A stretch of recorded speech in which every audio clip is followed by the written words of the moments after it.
Hai, sini. Namaku Mira. Kalian suka cerita horor bukan? Nah, aku akan menceritakan pengalamanku bekerja di suatu wisma yang hampir membuatku gila. Semua berawal dari kebutuhan uang mendesak. Aku dan sahabatku, Sinta, melihat tawaran di internet. Membersihkan dan merapikan properti tua bernama Wisma Tirtayasa. Pekerjaannya hanya 3 hari, wajib menginap. Upahnya gila-gilaan, jauh di atas standar. Kami mengira ini rejeki nomplok. Kami salah. Ya sudah, untuk mempersingkat waktu, dengarkan ceritaku. Kontrak 3 hari di Wisma Tirtayasa. Hanya suara menembus lebih dari yang terlihat, lebih dari yang kau tahu. Rasakan kengeriannya, temani malam sendu. Kami mendapatkan pekerjaan aneh, membersihkan Wisma Tirtayasa, sebuah bangunan kolonial tua yang terisolasi selama 3 hari. Upahnya besar dan kami sangat membutuhkannya. Kami tiba tepat pukul 4 sore. Wisma itu diapit pohon-pohon rindang yang menjulang, membuat suasana menjadi temaram. Dindingnya ditumbuhi tanaman merambat tebal, seperti jubah lumut yang menutupi rahasia. Seorang pria berjas hitam dari agensi menyambut kami. Dia menyerahkan kunci gerbang besi tinggi yang berkarat.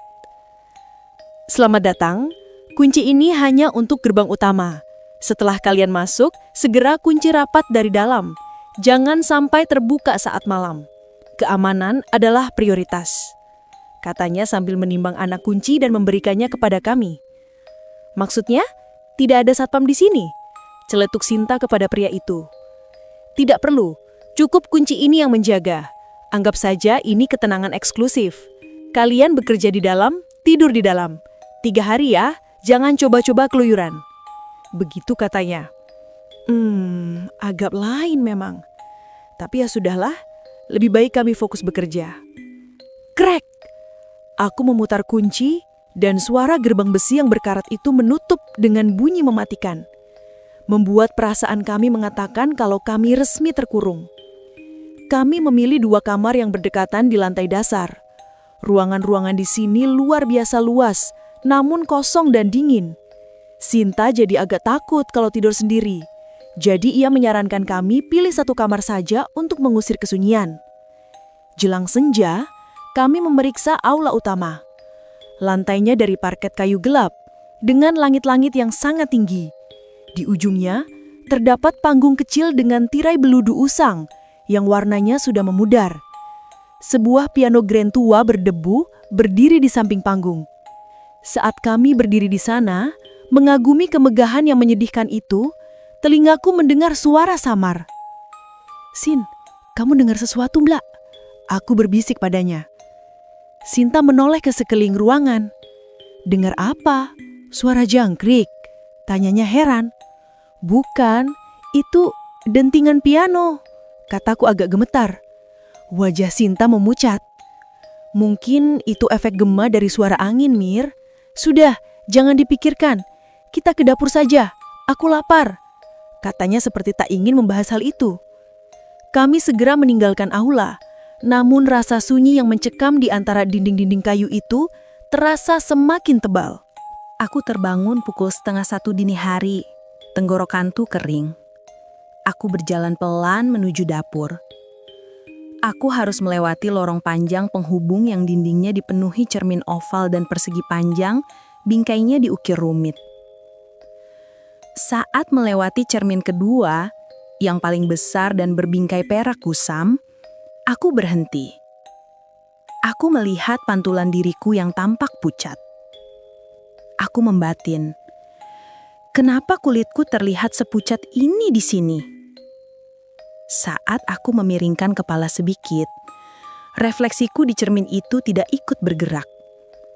Jantungku berdebar tak karuan. Aku menahan napas. Diriku yang di cermin itu masih menatap lurus ke depan dengan ekspresi kosong. Perlahan, sudut bibir bayangan itu tertarik ke atas, membentuk senyuman yang terlalu lebar dan menyeramkan, membuat matanya terlihat sipit dan jahat. Aku berteriak tanpa suara dan membalikkan badan. Lorong itu kosong, gelap dan sunyi. Aku berbalik lagi ke cermin, dan bayangan itu telah menghilang, digantikan oleh pantulanku yang gemetar. Aku berlari kembali, namun langkahku terhenti di depan sebuah pintu ganda kayu yang selalu terkunci. Itu adalah ruangan yang paling terpencil. Dari balik pintu itu, terdengar tawa cekikikan seorang anak perempuan. Aku mendengar, ia mengatakan sesuatu. "Hihihi, kamu tersesat." Tawa itu terdengar polos namun dingin. Aku merinding. Aku bisa merasakan ada sesuatu yang mendekat ke pintu. "Sin, kamu di sana," panggilku lirih. Tawa itu berhenti. Pintu kayu tua itu berderit sedikit, dan dari celah sempit, aku melihat sesuatu bergerak cepat. Sehelai rambut hitam yang sangat panjang dan basah, menjulur cepat ke lantai sebelum ditarik kembali. Aku langsung berlari masuk ke kamarku dan mengunci pintu. Terengah-engah. Pagi kedua, kami mencoba bekerja dengan rasa takut yang menusuk. Kami memutuskan membersihkan aula utama terlebih dahulu.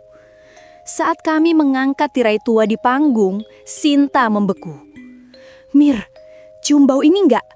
Bau amis, seperti daging busuk," katanya sambil menutup hidung. Benar saja, bau amis yang tajam menyeruak. Kami menelusuri sumbernya hingga ke meja kecil di belakang panggung. Di sana terletak nampan tua dengan sisa makanan basi yang sudah menghitam, dikerubungi lalat yang entah dari mana datangnya di ruangan tertutup. Sinta mendesis ketakutan. "Kita buang ini. Siapa lagi yang menaruh makanan di sini?" gerutunya. Saat kami membersihkan lantai aula, ketegangan naik lagi. Tiba-tiba, dari ruang makan yang bersebelahan, terdengar bunyi gesekan banyak kursi yang diseret bersamaan di lantai keramik. Suaranya memekakkan telinga. Itu pasti ada lebih dari 5 kursi, Sin. Seperti ada pesta besar. Shh, diam Mir, jangan bicara. Anggap saja kita tidak dengar. Lanjutkan saja ngepelnya. Sinta membelakangiku, menyapu lantai. Aku berdiri di tengah aula menatap ke atas panggung yang baru saja kami bersihkan. Di sana, di bawah 2 lampu kristal raksasa yang berdebu, muncul 3 sosok bayangan hitam pekat. Ketiganya berdiri tegak, tak bergerak, seperti patung.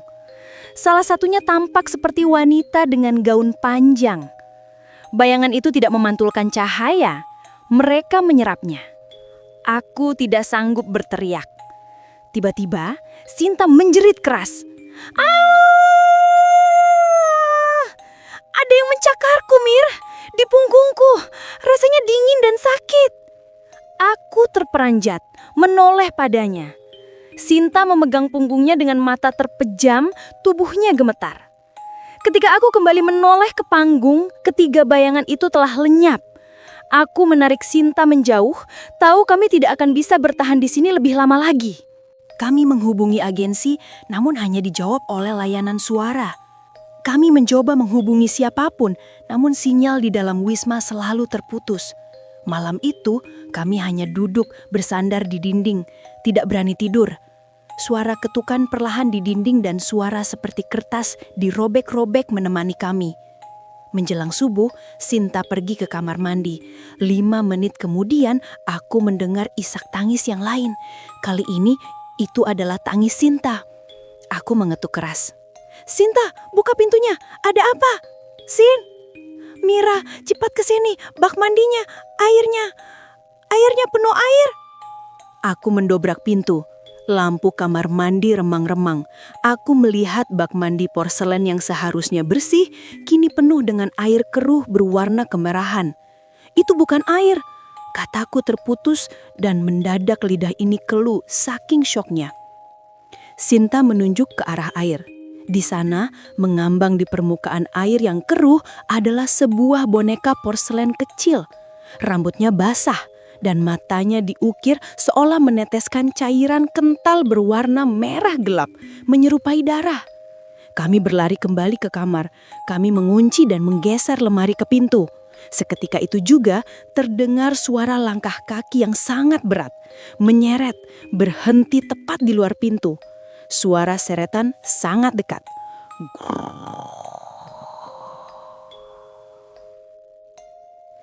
Gagang pintu diputar paksa.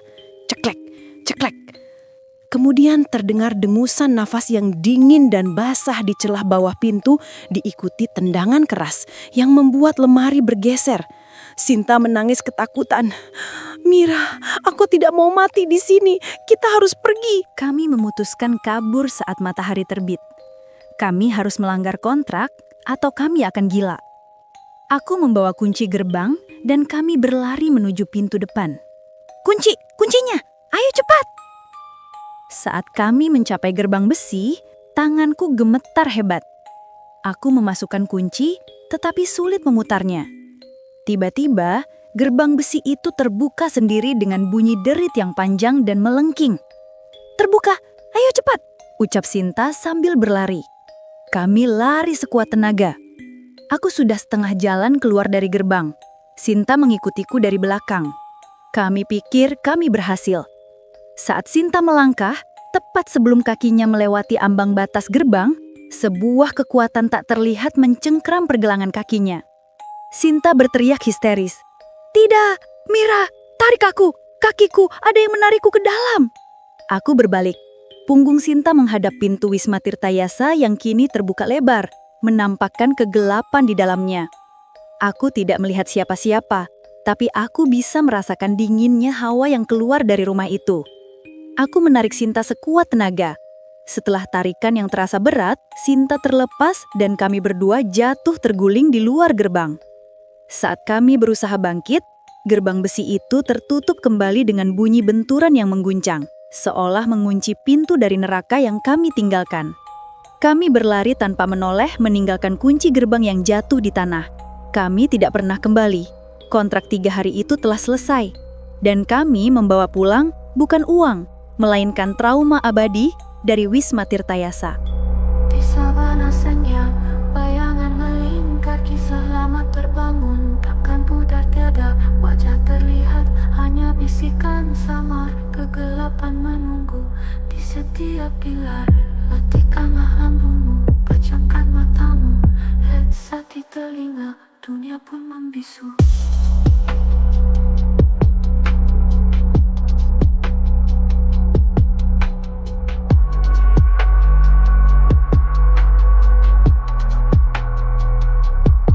Dengar sabana mencekam, di sini kita bertemu di antara seramnya cerita. Hanya suara menembus, lebih dari yang terlihat, lebih dari yang kau tahu. Rasakan kengeriannya, temani malam sendu. Ilustrasi diam, mengiringi tiap kata. Sabana mencekam.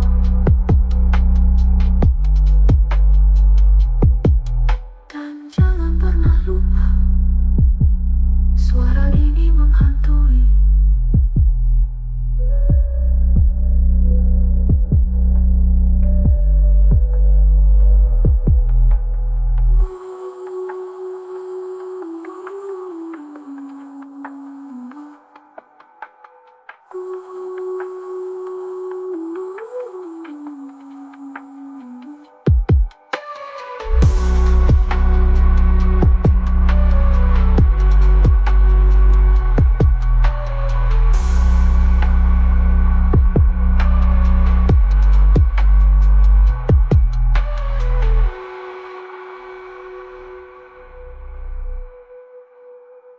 Dengar sabana mencekam, di sini kita bertemu di antara seramnya cerita. Hanya suara menembus, lebih dari yang terlihat, lebih dari yang kau tahu. Rasakan kengeriannya, temani malam.